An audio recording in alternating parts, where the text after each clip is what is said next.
Requisitos para recibir la Eucaristía. Desde el tiempo de los apóstoles, los católicos creemos que la Eucaristía es Jesucristo vivo, verdaderamente presente entre nosotros. Bueno, él mismo lo dijo, yo soy el pan de vida. Entonces hay un vínculo indisoluble entre Cristo y Eucaristía, las verdades que él reveló y la Iglesia, que él fue el mismo que la instituyó. Y recordemos que en Mateo 16, a partir del versículo 18, Jesús dice: tú eres Pedro y sobre esta piedra yo edificaré mi iglesia. Él no dijo una de las tantas iglesias que yo voy a fundar. No, él dijo yo edificaré mi iglesia. Entonces, repito, hay un vínculo indisoluble entre Cristo en la Eucaristía, las verdades que Jesucristo reveló y la iglesia que él constituyó. Por eso, recibir la Eucaristía siempre ha requerido el compromiso de creer y vivir en esta unidad. Cristo viene en la Eucaristía para constituirnos en su cuerpo místico, que es la Iglesia, y así darnos vida eterna con nuestro Padre. Por eso siempre la Iglesia ha requerido una formación en la fe, es decir, una catequesis. Para tú recibir la primera comunión tienes que saber de qué se trata, saber qué es lo que tú vas a recibir. Se necesita la profesión de fe, el credo y el compromiso de vida para ser admitido en la comunión. Es decir, para recibir la comunión tú necesitas renunciar a todo lo que te aleje a Cristo y prometer que te vas a acercar a todo lo que es de Cristo y a todo lo que Cristo enseñó. Pero, como todos somos pecadores, como todos ofendemos a Dios en algún momento, la comunión está también inseparablemente vinculada con la conversión. Esta conversión requiere que nosotros renunciemos al pecado, que renunciemos a las cosas que alejan de Dios y que tengamos un propósito de enmienda, que querramos tratar de no volver a cometer estos actos y que pongamos todo de nuestro esfuerzo para acercarnos a Dios y vivir siempre en la gracia de Dios. Comulgar en pecado mortal sería un sacrilegio. Un sacrilegio es el pecado más grave que se puede cometer. Ahora, la misericordia infinita de Dios no está en contradicción con la necesidad de conversión. Si nosotros comprendemos que el pecado mortal aparta a la persona de Dios, podemos entender también que nos aparta de la Eucaristía, pero que una vez arrepentidos, una vez que nos confesamos, se nos abren las puertas de la Eucaristía. No es el haber pecado lo que le pone obstáculos a la comunión, sino el mantenerse obstinado en el mismo error, en la misma equivocación, en el mismo alejamiento de Dios, cuando los pastores de la iglesia han advertido su gravedad. Hay gente que dice, bueno, pero no se puede juzgar a los demás, no debemos juzgar. Eso es cierto que no se puede juzgar la conciencia de otro. Pero nosotros sí debemos saber claramente lo que significa ser católico y lo que se requiere para comulgar. El católico cree que Dios ha revelado la verdad en materia de doctrina y de moral y que ésta está enseñada por la iglesia sin error alguno. Los pastores no son perfectos. Los sacerdotes, los obispos podrán pecar, podrán ofender a Dios, podrán alejarse de Dios, pero la doctrina no tiene errores. La doctrina es indefectible.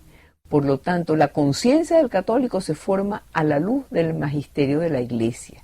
La iglesia no obliga a creer, porque creer es un don de Dios, pero la iglesia sí enseña que nosotros debemos ser consecuentes con lo que creemos. Quien no cree en las enseñanzas de la iglesia o quien está en pecado mortal no puede comulgar. Los sacerdotes, los obispos tienen el deber de enseñar lo que es ser católico y proteger a la Eucaristía de los abusos que se pueden cometer. Es un requerimiento del amor. Por eso se han establecido una serie de requisitos. Tenemos 3 requisitos. El primer requisito es ser católico, estar en comunión con la fe, la Iglesia Católica, haber estado bautizado, tener el alma limpia. El segundo es estar en gracia de Dios. Para lograrlo hay que confesar todos los pecados mortales, todos esos pecados graves y grandes que te alejan del amor de Dios. Y el tercero, abstenerse de comer y beber por 1 hora antes. Si tú estás enfermo, se permite que puedes tomar agua y puedes tomarte alguna medicina.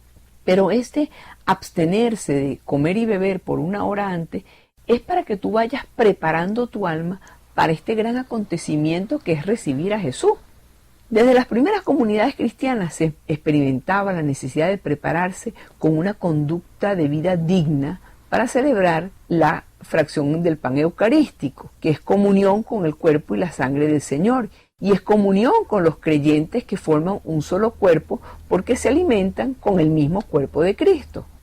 Presentarse para recibir la Sagrada Comunión debería ser una decisión consciente, basada en un juicio razonado respecto a la propia dignidad para hacerlo. Sabemos todos que no somos merecedores de la comunión. Nadie podría comulgar como ser humano solamente. Necesitamos la gracia de Dios. Pero debíamos preguntarnos algunas cosas. Por ejemplo, yo estoy en plena comunión con la Iglesia Católica. O sea, yo acepto lo que dice la Iglesia Católica. Otra pregunta sería, ¿yo soy culpable de algún pecado grave? ¿Hay algo que me prohíba que yo reciba la Sagrada Comunión?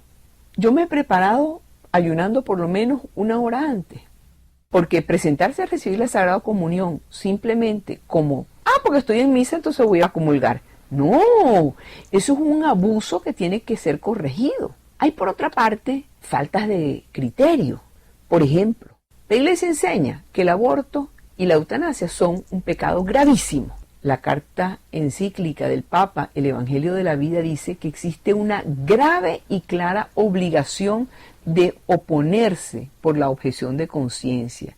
En el caso de una ley intrínsecamente injusta, como una ley que permite el aborto o la eutanasia, nunca es lícito obedecerla.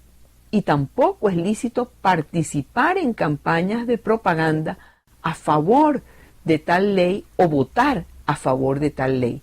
Eso está en el número 73 de la encíclica Evangelio de la Vida. Es decir, los cristianos tienen una grave obligación de conciencia de jamás cooperar formalmente en prácticas que, aun cuando lo permitan las leyes, son contrarias a las leyes de Dios. Por eso, desde el punto de vista moral, nunca es lícito cooperar formalmente con el mal. Cooperar con el mal nunca puede ser justificado invocando el respeto a la libertad de otros o apelando al hecho de que la ley lo permite. Cuando los obispos prohíben, por ejemplo, la comunión a esas personas que se declaran formalmente pro aborto, estoy a favor del aborto, los obispos dicen, esa persona no puede comulgar. Ellos están aplicando una enseñanza fundamental de la Iglesia. Una enseñanza que todos aprendemos antes de la primera comunión y que viene de los apóstoles. No debe comulgar quien está en pecado mortal o quien reniegue de la doctrina esencial de la fe. Si hay alguien que está, por ejemplo, a favor del aborto o a favor de la eutanasia y los pastores le permitieran comulgar, estarían ellos mismos violando una doctrina importantísima de la Iglesia. ¿Por qué? Porque quien gobierna tiene el deber de proteger los derechos fundamentales de todos, sin excluir a los más débiles, sin excluir a los que no tienen voz, y en este caso serían las personas que van a ser sometidas a la eutanasia o los bebés que son abortados. Aunque la mayoría quiera quitar los derechos a una minoría, esto no se puede permitir porque sería una injusticia.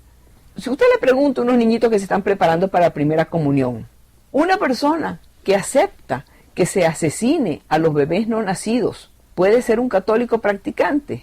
Con toda seguridad, los niños de la primera comunión responderían con gran rapidez. No se necesita ser un sabio para saber que una persona que acepta el asesinato de personas inocentes está gravísimamente en contra de Dios. Ahora, no todos los asuntos morales tienen el mismo peso moral que el aborto y la eutanasia. Por ejemplo, un católico puede no estar de acuerdo con el Papa sobre la aplicación de la pena de muerte o la decisión de hacer la guerra. Esto no sería considerado como una razón indigna para presentarse a recibir la comunión. Aunque la Iglesia le pide a las autoridades civiles que busquen la paz, que no hagan la guerra y que tengan misericordia y discreción cuando castiguen a los criminales, aún sería lícito tomar las armas para repeler a un agresor o recurrir a la pena capital. Pero puede haber una legítima diversidad de opinión entre los católicos respecto a ir a la guerra y aplicar la pena de muerte, pero no, sin embargo, respecto al aborto y la eutanasia. Aparte del juicio de un individuo respecto de su propia dignidad para presentarse a recibir la comunión, El ministro de la Sagrada Comunión se puede encontrar en una situación en la que debe rechazar darle la comunión a alguien, como en el caso de una persona que abiertamente esté a favor del aborto. Y si el sacerdote lo conoce, el sacerdote le tiene que decir en el momento que se acerca a recibir la comunión, mire, usted no puede recibir la comunión. Más bien, ese sacerdote debía reunirse con esa persona, instruirla al respecto, instruirle las enseñanzas de la iglesia, informarle que no se debe presentar a la comunión hasta que termine con esa situación objetiva de pecado. Estas son medidas preventivas, aun cuando estas medidas preventivas no hayan tenido su efecto o no hayan sido posibles y la persona, a pesar de que se le haya dicho, se presente para recibir la comunión, el sacerdote puede negarse a darle la comunión. Esto está en la declaración del Pontificio Consejo para los Textos Legislativos sobre la Sagrada Comunión, los católicos vueltos a casar civilmente, por ejemplo. Esta decisión, propiamente hablando, no es una sanción ni una pena. Tampoco es que el ministro de la comunión esté realizando un juicio sobre la culpa subjetiva de la persona, sino que está reaccionando ante la indignidad pública de la persona para recibir la Sagrada Comunión, porque está en una situación pública y objetiva de alejamiento de Dios. Un católico sería culpable de cooperación formal en el mal y tan indigno para presentarse a la Sagrada Comunión si deliberadamente votara, por ejemplo, a favor de un candidato porque el candidato apoya la criminalidad, el aborto. Cuando un católico no comparte la posición a favor del aborto, pero vota a favor de ese candidato por otras razones, esto es considerado una cooperación material remota que solamente puede ser admitida ante la presencia de razones proporcionalmente graves. El hecho de que la Iglesia restringe el acceso a la comunión solamente a los católicos se ha convertido en una materia de debate. La gente dice, pero ¿por qué solamente los católicos pueden recibir la comunión? Bueno, por unas sencillas razones. Vamos a explicarlas. Al recibir la comunión, recibimos el cuerpo, la sangre, el alma y la divinidad de nuestro Señor Jesucristo. Lo que aumenta en nuestros corazones una unión íntima con Él. Y estar unidos íntimamente a Cristo implica también estar unidos con lo que están unidos a Él. Llegamos así a lo que se conoce como la comunión eclesial. Por la comunión eucarística nosotros entramos en comunión con Cristo, nos consolidamos en la comunión con la Iglesia. Entonces, quien no pertenece a la Iglesia no puede tomar parte de la comunión eucarística. Hay que comulgar recibiendo la Eucaristía como lo que es, como cuerpo, sangre, alma y divinidad de nuestro Señor Jesucristo, con una fe viva de su presencia real en estas especies. Creer esto es algo muy comprometido porque significa creer en la verdad completa revelada en Cristo, no solo aceptando intelectualmente un determinado conocimiento, sino también adecuando nuestra vida a este conocimiento. Por eso se habla de fe viva, porque comulgar es aceptar lo que dice la Iglesia también. La Eucaristía consolida la comunión con la Iglesia y a la vez exige como condición previa que tú estés de acuerdo con la Iglesia. Recibir la comunión eucarística sin estar en plena comunión con la Iglesia es absurdo, porque no realiza el aspecto significativo característico del sacramento, y al no significar tampoco causa nada. Como agrega que el deseo y la necesidad espiritual de recibir la comunión es algo profundamente personal, pero nunca un acontecimiento privado, justamente porque estamos frente a un bien de Iglesia, del que nosotros no somos dueños. Cuando no se respetan estas cosas, estamos alejándonos de esa verdad que Jesucristo nos enseñó, de esa verdad que Jesucristo quiere para cada uno de nosotros.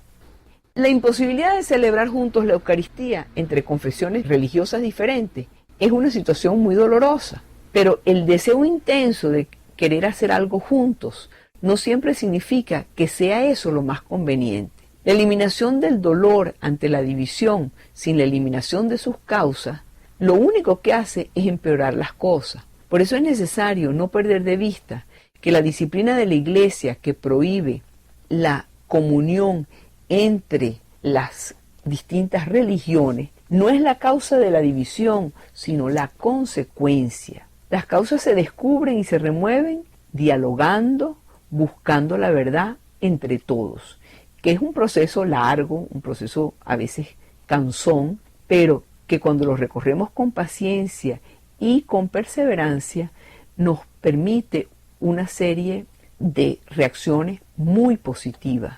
Recibir la Eucaristía requiere estar preparados en armonía y unidad con Cristo. ¿Por qué? Porque Cristo es Dios, amigos, y con Dios siempre ganamos.